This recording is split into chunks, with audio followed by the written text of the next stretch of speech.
Hello বন্ধুরা, সবাই কেমন আছো? আমি অনেক ভালো আছি। তো দেখো, অনেক দিন পর আর একটা ভিডিও নিয়ে আসলাম। আজকে হচ্ছে সকালবেলা কি রান্না করলাম এইটাই ভিডিও করলাম।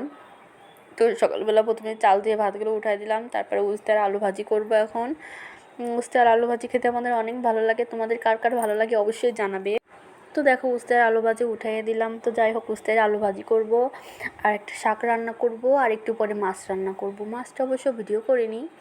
তো যাই হোক, সকালবেলা এটা দিয়ে চালাই দেবো। অনেক সকালে উঠছি, সকাল 6টার সময় উঠে অনেকগুলা কাজ, ঘর ঝাড়ু দেওয়া, ঘর মোছা, থালা বাসন ধোয়া, স্নান করা, পুজো দেওয়া, কাজ আসলে শেষ হতেই চায় না। মন চাইলেও একটু বেলা করে শুয়ে থাকতে পারি না। বরকে 3 বেলায় রান্না করে খাওয়াতে হয়, এরপরেও বরের মন পাওয়া যাবে না। একটু থেকে একটু কিছু হলেই বলবে রাজরানী, রাজকুমারী, আরও কত কী, বাবারে বাবা। তো যাই হোক, তোমরা সবাই আমার চ্যানেলটাকে একটু সাবস্ক্রাইব করবে প্লিজ, আমার পাশে থাকবে। তো দেখো, আমার আলু উস্তে ভাজা হয়ে গেল, প্রায় শেষ। তো এবার হচ্ছে আমি আলু উস্তে ভাজাগুলো নেমে শাকটা রান্না করে নিব। আলু উস্তে ভাজি করতে গেলে অনেক তেল লাগে।